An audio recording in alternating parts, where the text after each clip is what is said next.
Bir мамлекеттин өнүгүүсүн же жоголушун билгин келсе, алардын жаштарына кара дейт. Жаштары илим билимге, жакшы адеп акылакка сугарылып турса, демек ал өлкөнүн келечеги бар деп билсек болот. Биздин дагы ушул күндө мамлекетибиздин келечеги кандай жаштардын колуна өтөт деген суроо ар бир кыргыз деген жүрөктү түшүлпөй койбосо керек. Ушул максатта бүгүн билимдүүгө дүйнө жарык аттуу интеллектуалдык оюнду уюштуруудабыз. Анда барыңыздар, кош келипсиздер.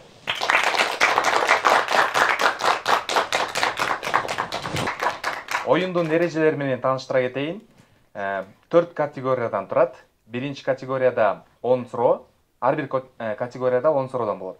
Алдыңыздардагы барактарга жоопторду жазасыздар, ар бир команда. Анан категория бүткөн сайын бул жакта биздин ассистентибиз чогултуп кетет.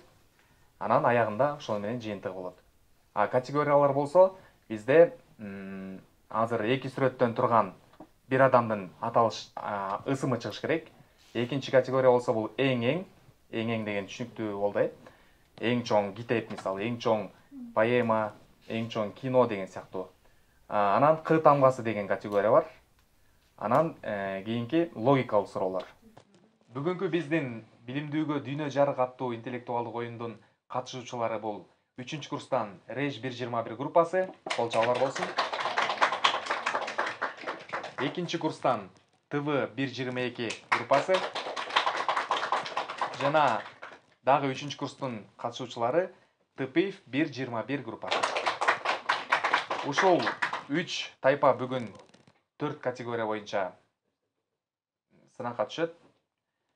Андыктан ийгилик.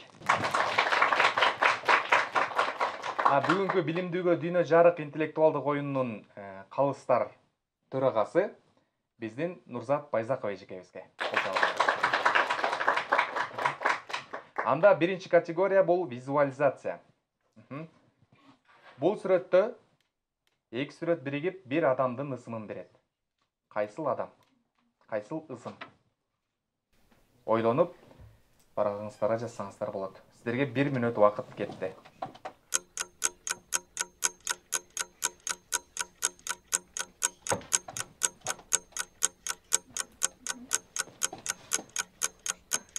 Убакыт бүттү, кийинки суроо. Бул кайсыл адамдын ысымы болду экен?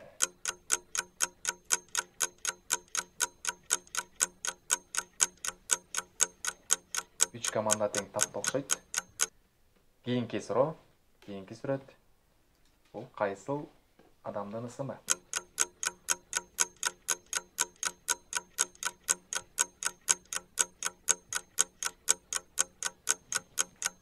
Кийинки сүрөт.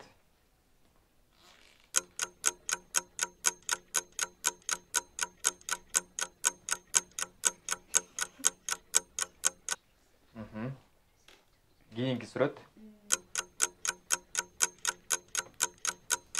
Ойлонууга убакыт. Сиздерге берилген убакыт бүттү. Кийинки сүрөт. Бул кайсыл ысым? Чыңгыз Айтматовдун чыгармаларынын биринде ушул каарман бар. Кийинки сүрөт.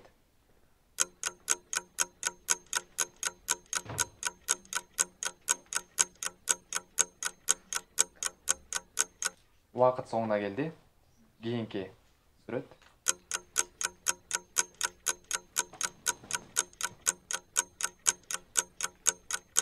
Кубок турат, кол чабуулар турат. Кайсыл ат болду экен?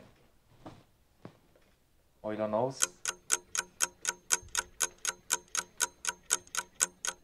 Жоопторду жазган болсоңуздар, кийинки.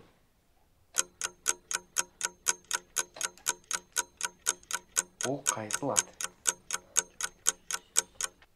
Убакыт бүттү. Кийинки ат. Бул кайсыл ысым? Кызыктуу сүрөт. Башты көрүп атабыз, мыкты көрүп атабыз.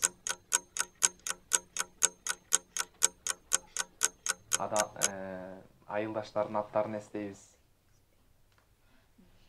Акыркы суроолордун бири.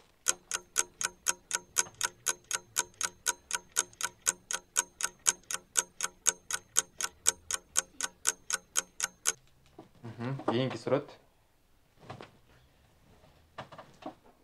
калга көңүл бурат экенбиз,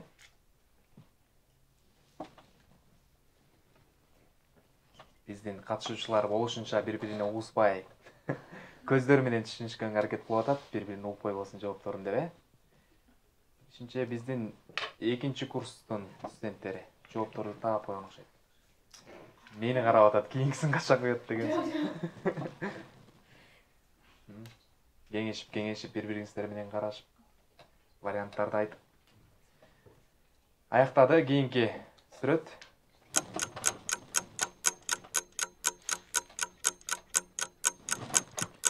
Бул соңку сүрөт. Соңку адамдын аты табабыз. Андан кийин кийинки категорияга өтөбүз. Биринчи визуализация категориясы аяктады. Барактарды жыйнап алабыз.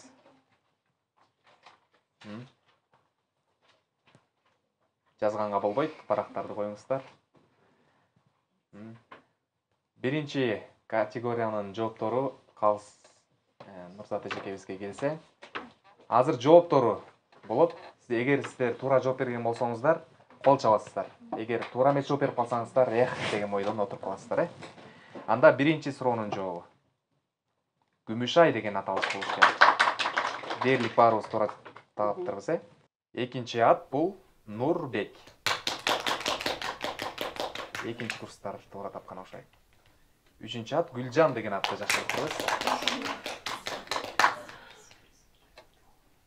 Тапсаңыздар кол чабыңыздар, Кыз жибек. Тапкан окшойт баарысы. Кийинки ат Элдос. Бул жакталар жооп неледи келет. Жообун унутуп калгандар дагы бар экен. Кийинки жооп Махабат. Эки сүрөт биригип Махабат деген атты берет экен. Кийинки жооп Жеңиш.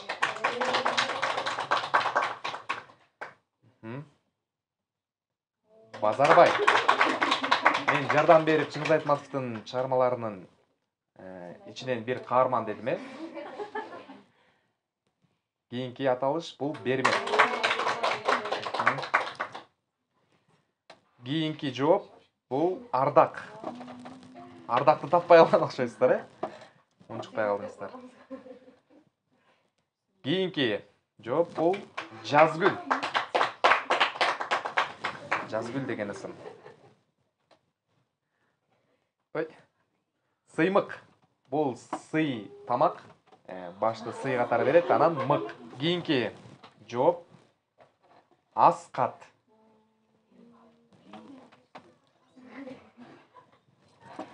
Туура жооп болгон эмес окшойт бул суроодон. Кийинки Сай кал. Мен калга көңүл буруңуздар дедим, Кийинки акыркы жооп бул Тал, анан Ант деген. Эки сүрөттөн талант деген ант куралат экен. Анда бир кол чаап бериңиздер, кийинки категорияга өтөбүз. Кийинки категория бул логикалык суроолор. Жанагыдан кичине татаалдашат. Анда биринчи суроо. Мейманканада 7 кабат бар. Биринчи кабатта 4 адам жашайт.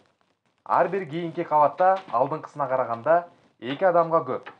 Лифтти эң көп чакырган кайсы кабаттын жашоочулары? Лифтти кайсы кабаттын жашоочулары көп чакырат? Логикалык суроо. Ойлонуп, жооп берүүгө 1 мүнөт убакыт берилет.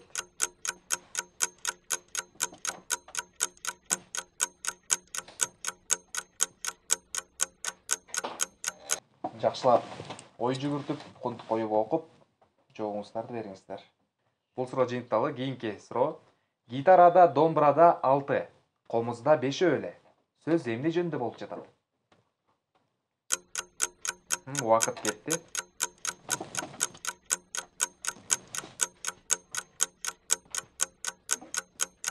Үчүнчү курстун студенттери кыракы ой жүгүртүүдө жоопторун байкайбыз анан. Кийинки суроого өтөбүз. Адамдын кайсы органы 80 градус ысыкка чыдайт?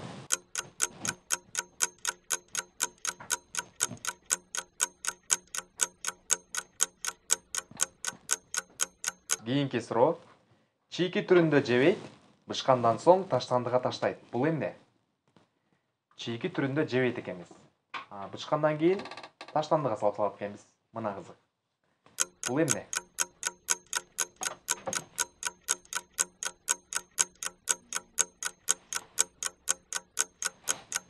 Кийинки суроо. Бир абышкадан жашыңыз канчада деп сурашканда 100 жаштамын. Бирок мен 25 жолу гана өздүк майрамымды майрамдагам деп жооп берет. Абышканын жообун түшүндүрүп бериңиз.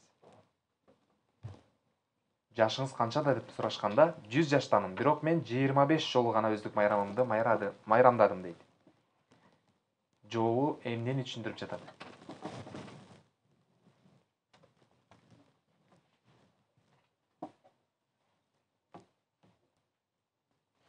Бул суроого берилген убакыт аяктады. Кийинки суроо. Мен жансызмын, бирок менин 5 манжам бар. Мен эмнемин? Убакыт кетти. Мен жансызмын, бирок менин 5 манжам бар. Мен эмнемин?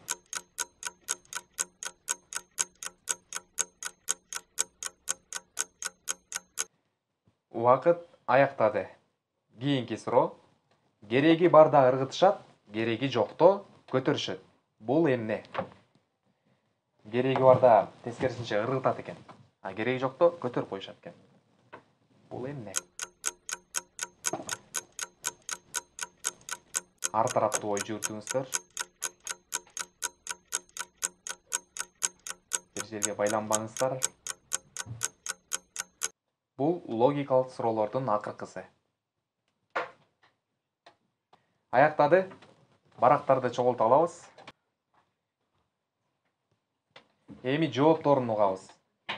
Мейманканада 7 кабат бар. Биринчи кабатта 4 адам жашайт. Ар бир кийинки кабатта алдыңкысына караганда 2 адамга көп. Лифтти эң көп чакырган кайсы кабаттын жашоочулары? Жообу биринчи кабаттын жашоочулары эң көп чакырат экен. Туура жооп бергендер кол чабабыз. Гитарада, домбурада 6, комузда 5 эле. Сөз эмне жөнүндө болуп жатат? Гитарада, домбурада 6 деген, гитара дегенде 6 тамга бар. Тамгалар жөнүндө сөз болот экен, Үчүнчү, бул 80 градуска кайсы адамдын органы чыдайт дегенге, ооз чыдайт экен.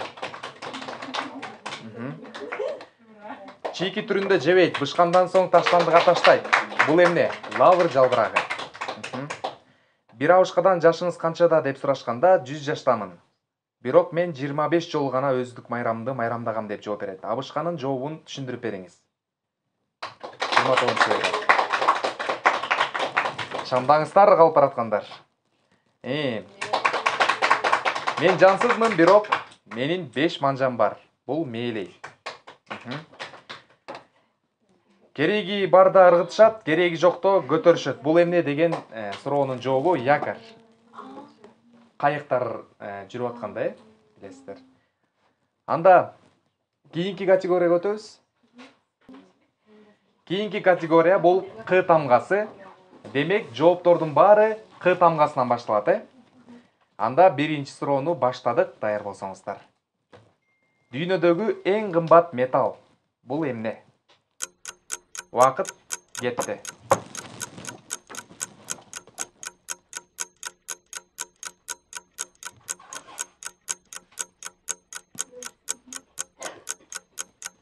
Кийинки суроо.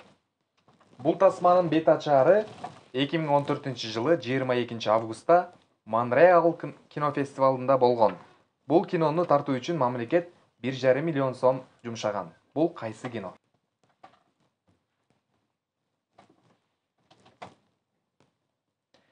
Бул тасманын дүйнөлүк бет ачаары 2014-жылы болгон экен.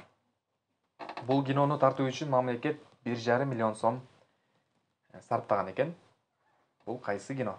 Анда кийинки суроого өтө берели. Дүйнөдөгү эң жалкоо жана уйкучу жаныбар. Бул кайсы жаныбар?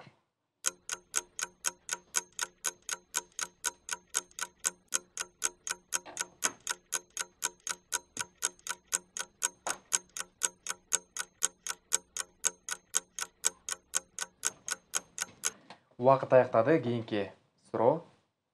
Өз элиңде, өз тилиңде, өз жериңде, өз ата салтыңды үйрөн. Бил жана аны көздүн карегиндей сакта. Ал сенин көрөр күнүң, ичер сууң. Бул сөздү кайсыл инсан айткан? Убакыт кетти. Ыкчам ойлонобуз, ой жүгүртөбүз. Бул суроого берилген убакыт аяктады. Кийинки суроо. Адамдардын ашказанындагы көпчекит күчүнөн сакал алган лезвия эрип кетет. Сүйлөмдөгү бош орунду толуктагыла. Адамдардын ашказанындагы ордуна К тамгасынан башталган бир сөз коюш керек, Түшүнүктүү. Убакыт кетти. Сүйлөмдөрдү толуктаңыздар. Сүйлөмдөгү бош орунду. Кийинки суроо. Түлкүнү кайсы өлкө узак жашоонун символу катары көрөт? Түлкүнү кайсы өлкө узак жашоонун символу катары көрөт? Убакыт кетти.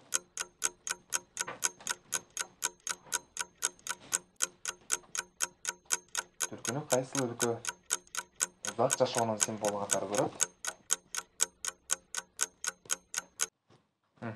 Кийинки суроо.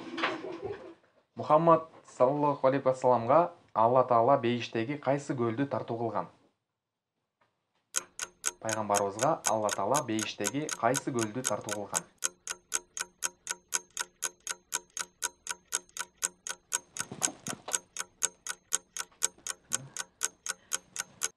Кийинки суроо. Юрий Гагариндин кайсы фразасы учкул сөзгө айланган? Юрий Гагариндин кайсы фразасы экен? Сөзү, учкул сөзү кайсыл?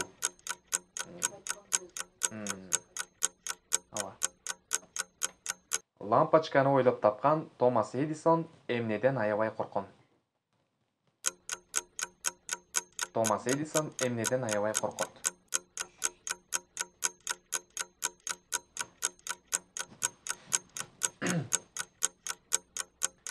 Кийинки суроо. Бул чыгарма 18 айдын ичинде жазылган. Чыгарманы жазып бүткөндө автор 54 жашта болгон. Кайсы чыгарма тууралуу сөз болууда? 18 айдын ичинде жазылган экен. Чыгарманы жазып бүткөндө автор 54 жашта болгон. Кайсы чыгарма тууралуу сөз болууда? Кайсы чыгарма,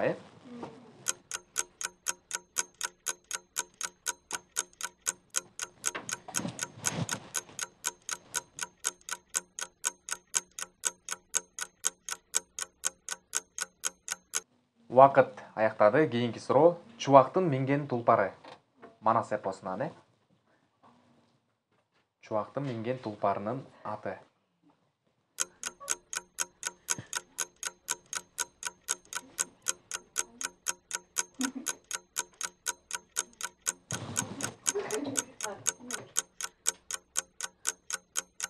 Кийинки суроо.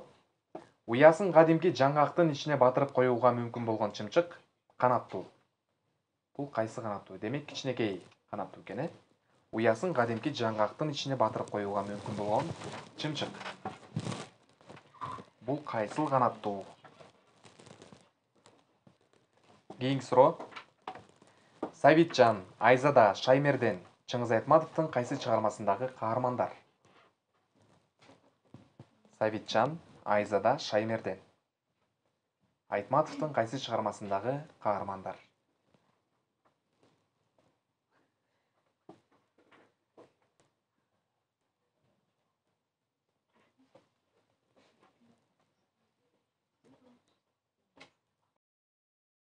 Акыркы суроолордун бири. Калың элди жамандаба. Макалды толуктагыла. Калың элди жамандаба.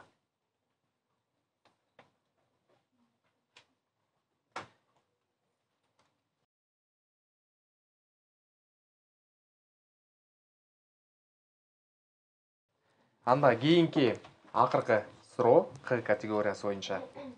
Австралиянын желегине түшүрүлгөн жаныбар. Кайсы жаныбар? Австралиянын желегине түшүрүлгөн жаныбар.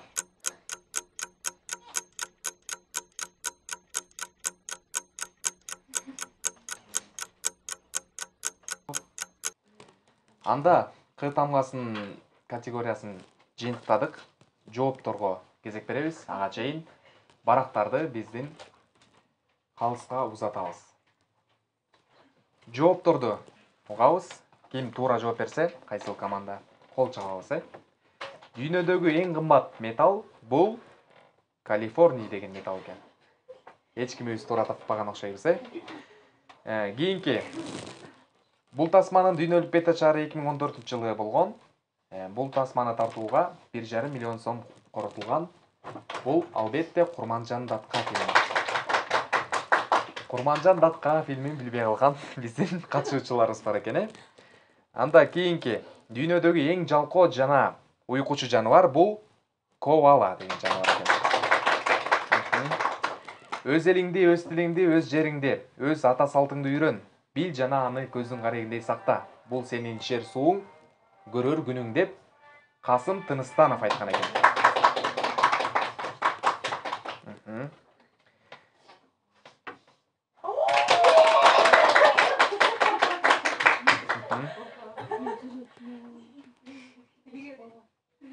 Кытай мамлекети.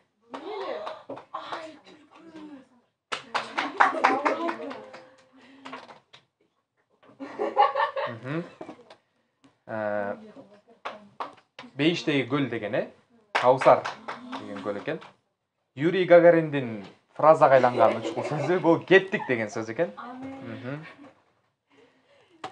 Лампочканы ойлоп тапкан Томас Эдисон караңгылыктан корккон экен. Ошондуктан лампочканы ойлоп тапкан экен. Бул чыгарма 18 айдын ичинде жазылган. Чыгарманы жазып бүткөндө автор 54 жашында болгон. Кайсы чыгарма тууралуу сөз болууда? Бул Куттуу билим.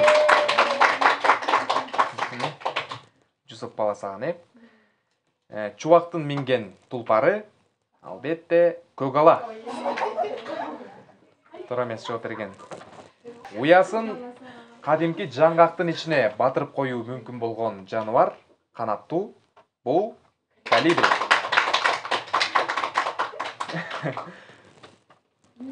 Кылым карытар бир күн. Савитжан, Айзада Шаймерден аттуу каармандар Кылым карытар бир күн чыгармасында катышат. Калың элди жамандаба, сүйлөмдү толуктагыла. Калың элди жамандаба, каргышына каласың. Австралиянын желегине түшүрүлгөн жаныбар. Бул кайсы жаныбар деп турсаңыздар, бул акыркы суроо болчу. Кенгуру. Биз 3 категорияны артка калтырдык. Эми акыркы категория бул эң деп аталат. Барагыңыздарды алдыңыздарга алып, калемиңиздерди колго алсаңыздар, анда биз баштадык. Биринчи суроо.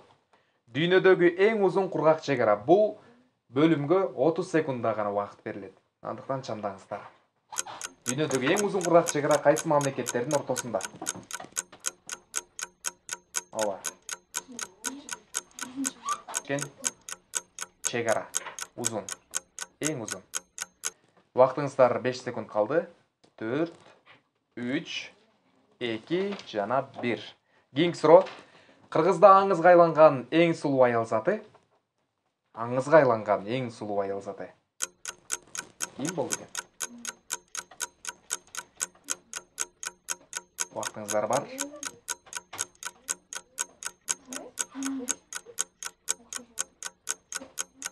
Кийинки суроо. Эгемендүүлүк алгандан кийин Кыргызстандагы эң алгачкы премьер-министр. Эгемендүүлүк алгандан кийин Кыргызстандагы эң алгачкы премьер-министр ким болгон? Ойлонуп, тарыхты эстеп. Республикадагы эң узун автожол кайсыл аймакта? Же кандай аталат? Эң узун автожол. Биздин өлкөдөгү эң узун автожол кайсыл? Кийинки суроо. Дүйнөдөгү эң көп тираждуу китеп. Эң көп чыгарылган китеп. Эң көп басылып чыккан китеп. Аябай белгилүү китеп.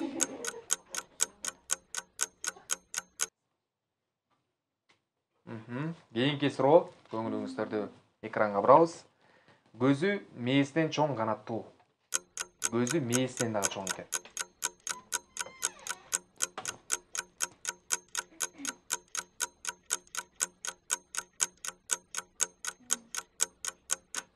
жообун жазып өтсөңүздөр. Кийинки суроо.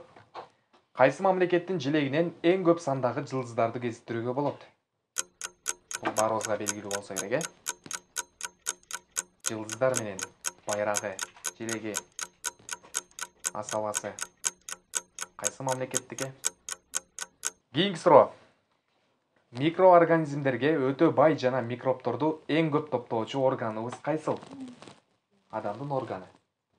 Микроорганизмдерге өтө бай жана микробторду эң көп топтоочу орган.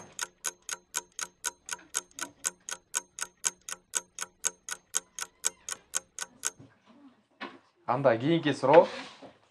Адамдын эң биринчи эмгек шайманы кайсы болгон? Адамдын эң биринчи эмгек шайманы. Инструменти десек болот, Адамдын эң биринчи эмгек шайманы. Убакыт аяктады. Кийинки суроо. Кургактыктагы эң чоң сүт эмүүчү жаныбар. Көңүлүңүздөрдү экранга бурабыз. Кургактыктагы эң чоң сүт эмүүчү жаныбар. Эң гигант жаныбар.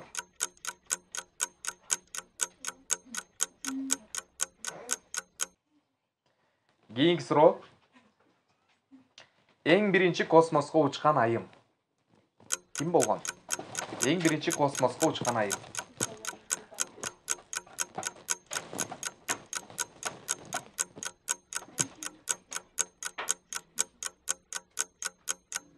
Кийинки суроо биздин университеттерге таандык. Дүйнөдөгү эң байыркы университет кайсы? Кайсы университет эң байыркы университет болгон? Дүйнөдөгү кайсыл университет эң алгачкы университет? Кийинки суроо. Чыңгыз Айтматовдун эң көп тилге которулган чыгармасы. Көп чыгармалары көп тилдерге которулган. Ошонун ичинде дагы кайсы чыгармасы эң көп тилдерге которулган? Акыл Ордо оюну боюнча эң акыркы суроо. Курандагы эң акыркы сүрө. Эң акыркы сүрө кайсы сүрө? Дилгирлик менен жооп берип жаткан биздин командалар, оюнчулар бар. Анда берилген убакыт аяктады. Барактарды жыйнап алабыз. Биз бүтүндөй 4 категорияны артка таштадык. Эми жоопторун угалы акыркы категориянын жообун угуу үчүн бир кол чаап бериңиздерчи. Анда эң категориясынын жооптору. Дүйнөдөгү эң узун кургак чек ара Россия жана Казакстан мамлекеттеринин ортосунда экен. Кыргызда аңызга айланган эң сулуу аял заты бул ак мөөр. Эгемендүүлүк алгандан кийин Кыргызстандагы эң алгачкы премьер-министр бул Насирдин Исанов. Экинчи курстар аябай дымактуу катышкан окшойт. Дүйнөдөгү эң кичине канаттуу бул колибри. Туура жооп берсек кол чабабыз. Республикадагы эң узун автожол бул албетте Бишкек-Ош автожолу. Дүйнөдөгү эң көп тираждуу китеп. Жаңылышыңыздар мүмкүн, бирок бул китеп Библия китеби. Көзү мээсинен чоң канаттуу бул Төөгүш. Кайсы мамлекеттин желегинен эң көп сандагы жылдыздарды көрүүгө болот? Бул Америка Кошмо Штаттары. Микроорганизмдерге өтө бай жана микробторду эң көп чогултуучу орган бул оозубуз экен. Адамдын эң биринчи эмгек шайманы бул таштан жасалган. 3-нчи курстар унчукпайт. Кургактыктагы эң чоң сүт эмүүчү жаныбар бул пил. Эң биринчи космоска эркектерден Юрий Гагарин учса, Валентина Терешкова биринчилер гана окучкан экен айымдар арасында. Дүйнөдөгү эң байыркы университет бул Египеттин Каир шаарындагы алгач ачылган Аль-Асхар университети экен. Буну таптыкпы, тапкан жокпузбу? Кийинки суроо. Чыңгыз Айтматовдун эң көп тилге отурулган чыгармасы Жамиля чыгармасы. Жана акыркы суроо. Курандагы эң акыркы сүрө бул Нас сүрөсү экен. Бүттүк, Көңүл бургансыздарга чоң рахмат анда. Биз калыстын чечимин упайларды эсептеп бүтүүбүзүн күтөлү. Эмне издесең ошону табасың дешет. Биз бүгүн билим издеп ушул жерде 3 биздин тайпалар беттешти билим аркылуу. Азыр ошонун жыйынтыгы биздин калыстыкты какчарып, кыракы көзү менен карап, баасын айтайын деп турган биздин Нурзат Байзаков эжекеге сөз кезегин берели. Биринчи оюңузду айтып, оюн жөнүндө биздин командалар кандай катышты, анан упайларды айтып, орундарды ыйгарсаңыз болот. Жакшы, бүгүн жакшы бир сынактын күбөсү болдук. Командалар абдан активдүүлүгүн көрсөтүштү, суроолор дагы мыкты түзүлүптүр. Ошолорго ар бир команда өзүлөрүнүн аракетине жараша кеңешип, жоопторун берип атышты. Бул жерде баарыңар үчүн эле кызык болуп атса керек жообу, Жүрөктөр дүкүлдөп аткан мезгил. 3-чү орундан баштап айтыңыз. Командалар 2-чи, 3-чү курстар команда түзүп келишиптир. Алардын арасында активдүү катышкандары болду, жооптору айрымдары туура эмес болуп, анан кийин кичине пассивдүүлүгүн көрсөткөн дагы катышуучуларыбыз болду. 3-чү орундан баштайлы анда, 3-чү орунда 3-чү курстун Тыпиев группасы 3-чү орунда.